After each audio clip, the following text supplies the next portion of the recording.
Okay, our last item to unbox is the Asus Sabertooth. I just actually got this literally like 1 hour ago. So, I've been doing all the other videos and doing stuff in between. And this is the last item I'm going to unbox. And there's a reason I got this one over the others. I was gonna get like the ASRock or Gigabyte board. The ASRock's like $100 cheaper, and the Gigabyte's like $50 cheaper. But there's a reason I got this. One, I know it's gonna work.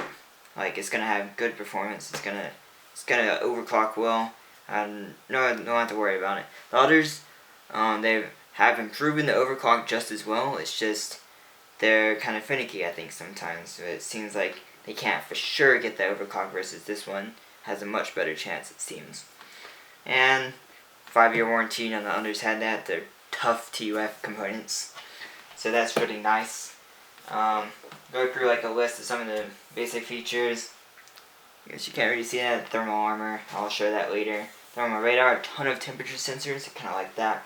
So like when I get the PWM fans, I was contemplating these aren't compatible with that, but I wish they were. But if they had those, I would definitely buy some. And they would be automatically controlled based on temperatures in each separate little area of the board. Each fan could have different speeds, which is freaking awesome. Power control for the CPU and stuff, better power efficiency, which is actually this board I looked at the reviews had on. Used more power than the other boards, so not really helping much, I guess. But it's probably because they have better components in this, so it requires more power. Tough components certified, military tough. Same old, same old. Asus SSD caching. I won't be using that now, but one day I think I'm going to replace my RAID Raptor X's as my game drive to probably a single terabyte Velociraptor. And then since that terabyte alone is about as fast as my RAID Raptors, or possibly a little bit faster for all I know. We're looking at benchmarks. I'm going to do SSD cache on that one drive, and then I'll have a blazing fast game drive. That's what I plan on doing down the road. Maybe next year, maybe the year after, I don't know. And probably as soon as my drives die. But I'm glad that has in the future. USB boost, not really sure. I guess certain USB items can go even faster than normal. USB 3, which is great, because I have a USB 3 hard drive back in my room that I haven't had USB 3 except for on my laptop back there. I don't know if you can see it kind of open back there. And that's the only place I can use it. I hardly ever use that on my laptop. So that's what it is, I guess. USB BIOS flashback. Really like that. You don't even have to have a CPU installed to flash this BIOS. That's great. Like, that's the smartest thing ever they could ever implement. If like when this CPU first came out, this board was not compatible. It's like many months later, like after this stuff has come out. So this will be compatible. If it's not, I'll be surprised. But let's say it's not. All I have to do is go on my other computer, download the BIOS to a flash drive, plug it into a special port in the back of the motherboard, which is just a regular USB port. That's a different color. It's pretty easy to understand. And you boot it up and follow the instructions, and it'll automatically flash to a new BIOS, meaning no CPU required, no nothing. You don't have to buy a separate CPU to get it to work. And that's awesome. Get to open in this thing, I guess. This also the reason I chose this specific Asus one, more so is because the color scheme. I mean, hey, it's a great board. The Sabertooth is, but like I said, I was building, as you can tell, these fans. I like orange, and I want to build a orange and black themed computer. This is really military themed colors, but they have a lot of black and dark colors, and it kind of matches with orange. So that's why I'm glad I did this one. This ASRock was actually totally black, which would have matched better, but it's not as good as the board, so I'm not really complaining too much. I'd rather have a better board with a little bit off colors than have one that's not as good. There's a couple other features. I'll explain those later. I'm going to set this off to the side and get to it later. Down here. I'll explain that real quick before I forget. A major reason, I'm gonna link the Asus site to this video. They have a video on their site that shows like it's fast booting to Windows 8. I don't know if that's the thing just for Asus, what they've optimized with the motherboard to Windows 8 or whatever. This is gonna have Windows 8 on it, and they showed a video. They don't show what specs of the computer. Obviously, with really fast SSD and other things, but this can boot. It booted in their video in 6.4 seconds. Button press to Windows their tile interface at the beginning. It's not really the desktop, but like another 0.5 seconds. Right? So 7 seconds from button press, you're at your desktop, which is insane. It's obviously a really fast processor, really fast RAM, CPU, and hard drive, everything else that requires that. But I'm hoping even myself, 15 seconds would be, I would be floored. I'd be so happy. They have press the button, 15 seconds later on web browsing. That would be amazing.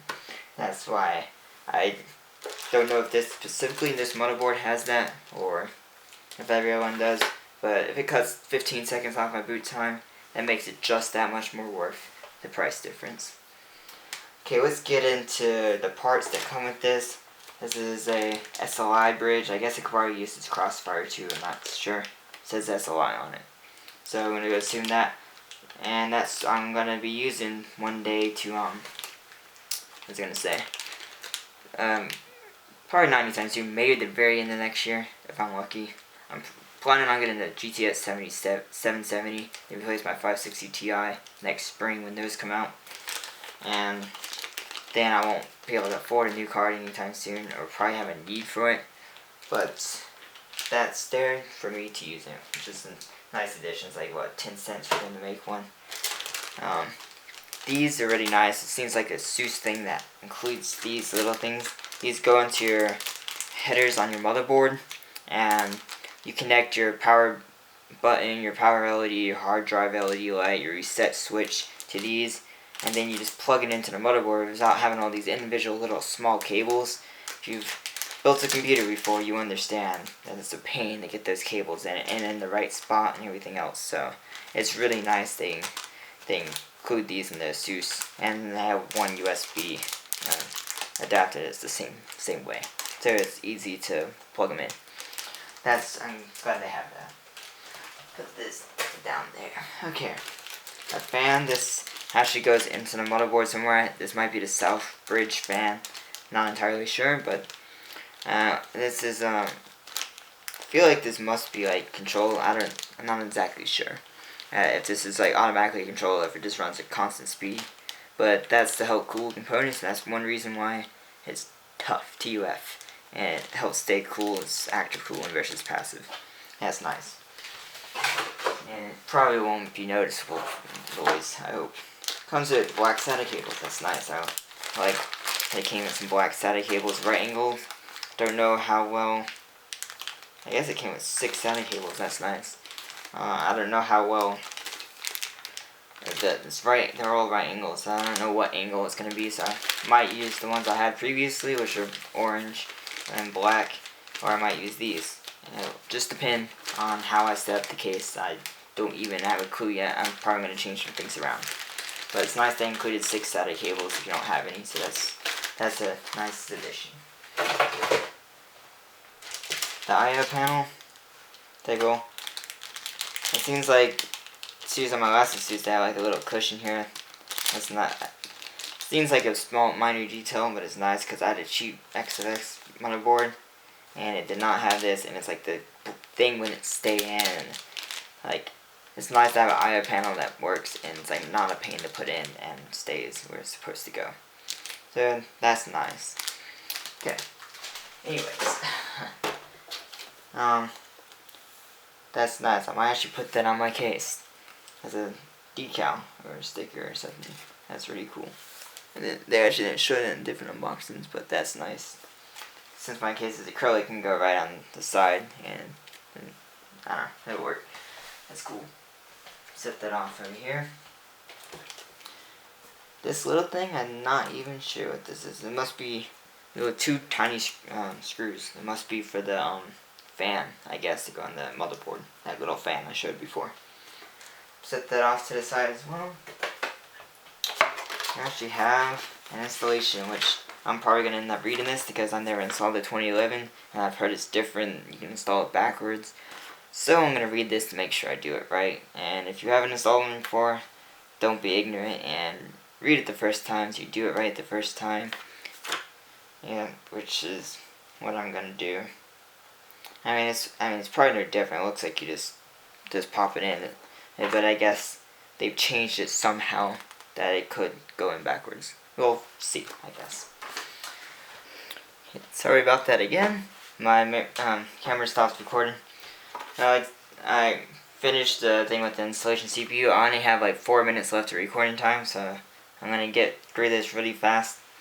Unfortunately, I might actually be really nerdy and frame this. It's certificate of reliability. It's kind of cool. They put that in there. Show all the fancy capacitors and whatever they put in. That's like, if you're buying a motherboard this expensive, it's nice to have random little stuff like this. Got your manuals, user guide. That's kind of crushed. I mean, I guess not really crushed. I don't know. CD. Probably gonna install some software from this and most of it from online. So that's nice to have in case you're not connected to the internet at the current time. Now let's get to the motherboard and show this thing off in the couple minutes I have.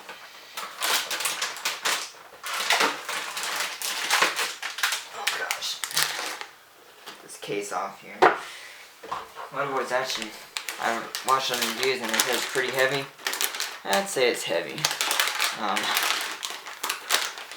It's not light, put it that way.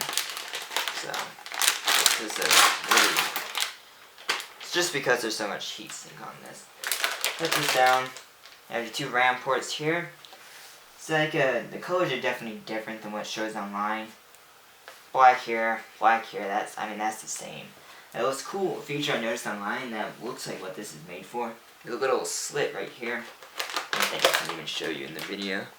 Maybe there's a slit right here. And that's for wire management. So that's really nice. The colors, I don't know if you can tell, this is like this is a military green. It's like military green, military like gray, I guess. Grayish brown. And that's brown. 16x slot, 16x times 1 times 1 times 16. This is where my sound card is going to go. Graphics card. And that's it for now. And then the second graphics card later on, which is what the SL bridge is for. And such like that. Active cooling here, that's nice. The fan that goes right in here, that fan I showed you, that's where that goes. That's nice.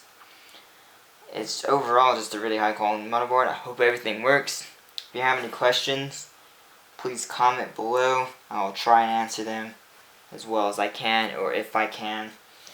I gotta stop recording now, and I want to build this computer. Thanks for watching, guys. I hope you enjoyed the playlist of all these videos. If you don't know, I made a playlist. Yeah, and please subscribe if you haven't. I'll be seeing you in the next video.